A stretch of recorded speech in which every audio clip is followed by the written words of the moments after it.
I ask you this question. Now that O.J. has passed, are you willing to say that the man was guilty of double? The mere fact, man, doesn't mean that my position is going to change, or I'm going to somehow have some revelatory enlightenment that's going to change my perspective. No matter what you or how you fall on the guilt or innocence scale, I will go to my grave believing that the Los Angeles Police Department and members of that department did something with the evidence to convict someone whom they thought was guilty. Welcome to the Dark Times channel. And before I get started, make sure you guys go ahead and hit that like button for me. And if you're not new to the channel and you enjoy the content so far on this channel, make sure you guys go ahead and hit that subscribe button for me as well. And so let's go ahead and get into it. This is my second upload as it pertains to Stephen A. Smith and his disrespect for O.J. Simpson and the O.J. Simpson family. Because not only did Stephen A. Smith try to further tarnish the reputation of a man who was acquitted of deleting Nicole Brown and Ronald Goldman by continuing to repeat the same narratives that O.J. did it. When it comes to O.J. Simpson, I've been on record, ladies and gentlemen. I believe the man is guilty. If it were up to me, he'd be under jail. I think he was guilty of double murder. It was a crime of passion. And anybody who's studied this case and really took a hard look at this case, the O.J. Simpson case, knows that O.J. couldn't have done it.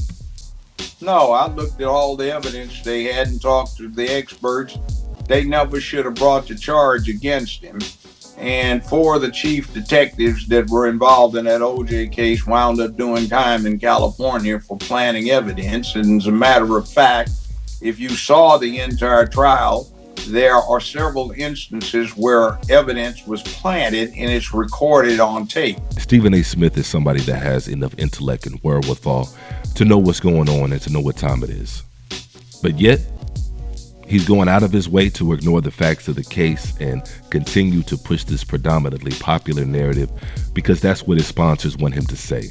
And probably the majority of his audience want him to say.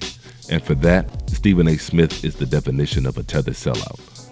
If I was an attorney and I had the evidence that Marsha Clark and Christopher Darden had at their disposal against Johnnie Cochran and his defense team, O.J. would be under the jail. I would have beaten Johnnie Cochran.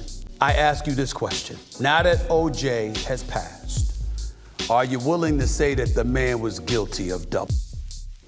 No matter what you or how you fall on the guilt or innocence scale, I will go to my grave believing that the Los Angeles Police Department and members of that department did something with the evidence to convict someone whom they thought was guilty.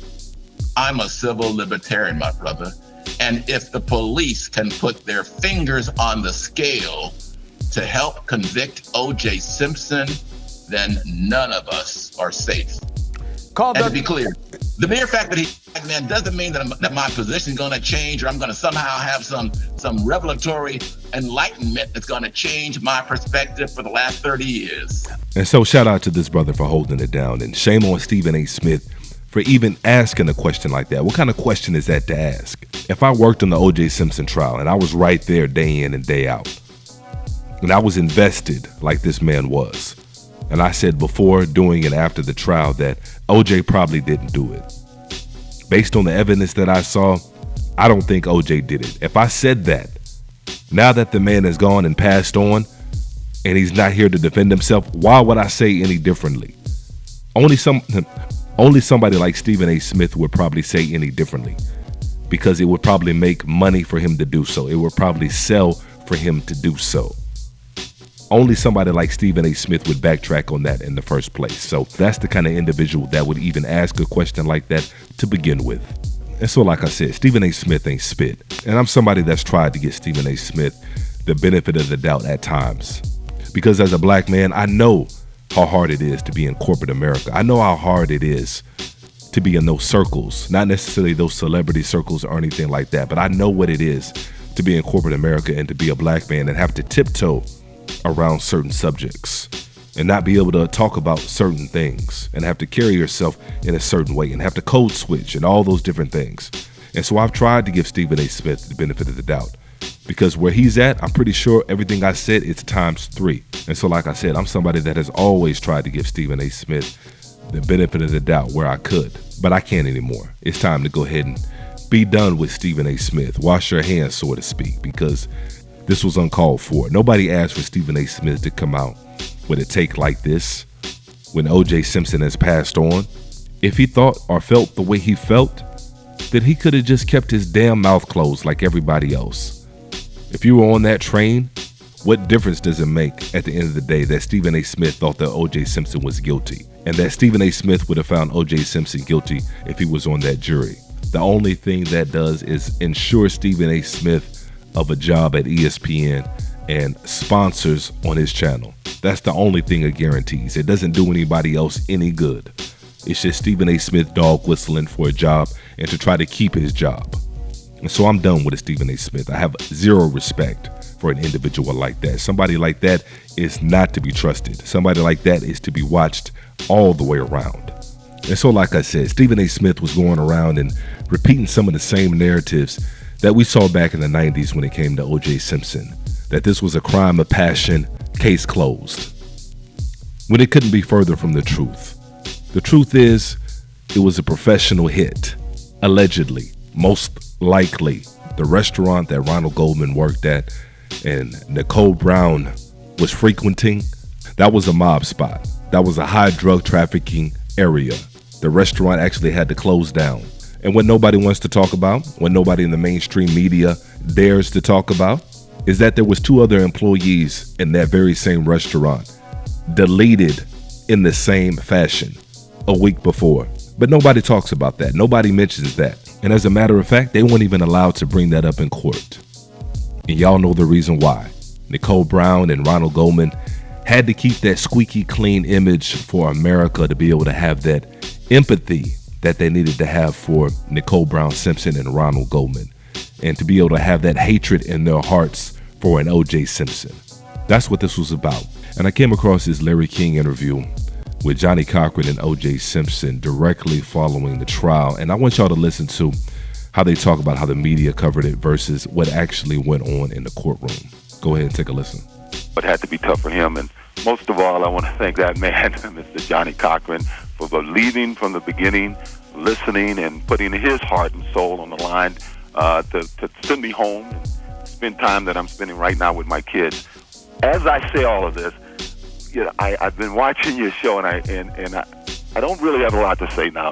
Pretty soon I'll have enough to say to everybody and hopefully answer everyone's questions. But one of your callers, a lady called a minute ago, and she asked a question about a shadowy figure running down the driveway and across the lawn and into the front door. Let me say, to me, that's one of the problems. One of the problems I'm having today with people who followed this trial, they have not listened to the evidence. Marcia Clark said a person ran across the driveway. Marcia Clark has said that all along. That is not what Alan Park said. Alan Park said 15 feet roughly from my front door, which was me walking out of my front door, dropping my bags and going back in. He marked it. They put a display up, put an X. She asked them, put an X where you saw this person. 15 feet, never on the driveway, never coming down the driveway, never crossing the driveway. That is the testimony. I mean, throughout this case, it's been this misrepresentation time and time again. People come home from work and they hear the pundits elaborating on these misrepresentations. Listen to what the witness says. Listen to what their testimony is, and not what Marcia Clark told you. So that not was what Darden told you. And that has been the big problem. Fortunately for me, the jury listened to what the witnesses said, and not Marcia Clark's or Darden's or anyone else's rendition of what they said. So, miss, I didn't get your name. There was no shadowy figure coming down the driveway and going across the driveway. That's what Marcia Clark told you. That's not what Alan Park told you. OJ, how would you describe yourself? As relieved, angry, what? A little bit of everything. I think my basic anger, and this is the last thing I'm going to say before I leave. My basic anger is these misconceptions. My basic anger is people I've heard said, I followed the case. I've heard experts say, this was the testimony today. And that wasn't the testimony today. There were so many times I went back to my cell and I watched TV. I go to my attorney room. I talk to my attorneys and some witnesses, and we say, were these experts looking at the same, or hearing, or they're in the same courtroom that we were in today? Did they hear the testimony today? Because what they were reporting on the news, what they were reporting on these various shows, was not what the witnesses were saying. And once again, that lady who called in, look at the testimony. Marcia Clark told you that. Alan Park did not tell you that. A couple quick things. I'll let you. I got to go. All right, can you just tell us what was it like with the kids you. today? What was it like with the kids? It's been great. It's been great. And so, like I said, this case was tried in the court of public opinion. OJ didn't stand a chance in the court of public opinion. People already had their minds made up based on what people were saying about him, based on false narratives. Because if you actually looked at the facts of the case and you actually knew what was going on, I'm not saying that you would have thought OJ was innocent, but at the very least, you would have thought that this case should have been thrown out and it should have never went to trial. And something else nobody talks about how O.J. Simpson paid off Nicole Brown's drug debt. Because at the end of the day, Nicole Brown was the mother of his children, and so he got her out of a bind. He paid her debt. Because this was back in the 90s. People weren't playing games back then. If you owe, you had to pay. I don't care what your last name is. Ask Bobby Brown. Ask Rick James. A lot of people were getting hemmed up back then. And so O.J. Simpson paid that first debt. But he wasn't paying the second debt, allegedly. There was another drug debt that Nicole Brown had racked up, and he wasn't paying that one, allegedly. And it's really not even allegedly. Nicole Brown and her roommate were known addicts. And as a matter of fact, the week before the deletion took place, Nicole Brown's roommate actually had to check into a rehab. They were known addicts. And so, like I said, there's overwhelming evidence to support that this crime most likely was over a drug debt, an unpaid drug debt. And everybody in that neighborhood knew it. Everybody around that town knew it. But they couldn't make any money off that. That's not popular. That wasn't a popular narrative. That would have been a story that was over and done with. If they had came out with that story would have lasted a week or two tops, and it would have been on to the next story. But instead, what did they do? They overlooked the possible drug involvement. They overlooked the LAPD corruption. Because everybody in that courtroom and everybody that was following the case on TV, everybody listened to those Mark Fuhrman tapes. The lead detective in the O.J. Simpson trial, the one that was ironically the first to show up on the scene, and ironically enough to find evidence that nobody else could find, to find blood in places that nobody else could find. And after listening to those Mark Fuhrman tapes, Mark Fuhrman was basically a grand wizard with a badge. And in the course of your preparation of your testimony here today, can you tell the jury how many times you've counted that he used that word? Approximately 42. 42 times? Yes. Yeah, 77. Leave that old station, man. It's got the smell of it and beating it from there for years. How did you stomach listening? Oh, she stomached it just fine. She stomached it real fine because her and Mark Fuhrman had a romantic relationship. Oh yeah, so she was stomaching it in more ways than one. Because this is a woman that was writing a book on female cops. She was writing a book about how female cops were being mistreated. She was writing a screenplay about how hard it was for female cops to work within law enforcement. And Mark Fuhrman was helping her with that. And so the book had nothing to do about any of the things that Mark Fuhrman was talking about. Mark Fuhrman just went on a tangent and started talking about these things. And she didn't stop him. And truth be told, I bet there was actually more tapes. I bet there was probably tapes of her kikiing and laughing about some of the stuff he's saying. Because nobody's going to sit there and talk like Mark Fuhrman was talking on these tapes and continue to do so if he's not getting a good vibe back. Somebody like that saying the kind of stuff that Mark Fuhrman was saying on tape is only going to feel comfortable saying that if the person that he's talking to feels comfortable. Because we're talking about a woman that was holding on to these tapes for years, sitting on them, not doing nothing with them. And the only way they came about is they were subpoenaed. And I can't even play all the excerpts from this tape on this channel. I'd probably lose my channel. That's how bad it is. And this is a woman that sat on these tapes for years.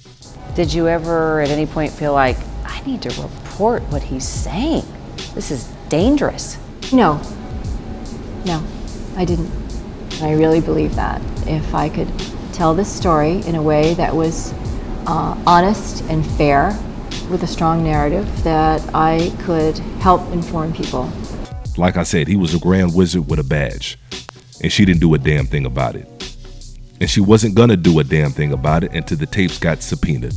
But Johnnie Cochran and his team actually had those tapes subpoenaed, and the judge actually ruled against them. The judge said that those tapes were not admissible.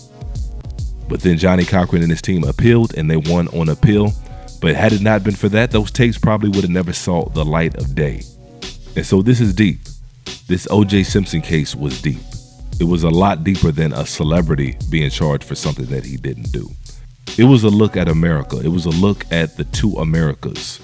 An America that wanted justice, a people within America that wanted justice and celebrated justice.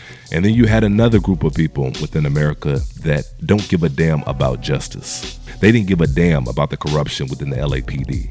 Forget about the injustice that the people of Los Angeles have been suffering for years at the hand of people like Mark Fuhrman and others. Forget about that. It's not about that. That's not what this case is about.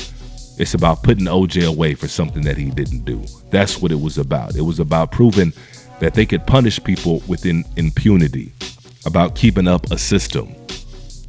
And that's why people were so distraught when OJ won. It had nothing to do with his guilt or his innocence. It was about the fact that they couldn't punish a man. They couldn't punish a so-called black man any way they wanted to. And then on top of that, they had a black lawyer in Johnnie Cochran that got OJ off. He was the one to actually brilliantly point out the injustice within the LAPD system. And then on top of that, we were celebrating. We were turning up. And we weren't celebrating like Stepehen A Smith and a lot of others allude to. We weren't celebrating the fact that somebody got away with something. We were celebrating the fact that the justice system finally worked the way it was designed to work. A fair trial.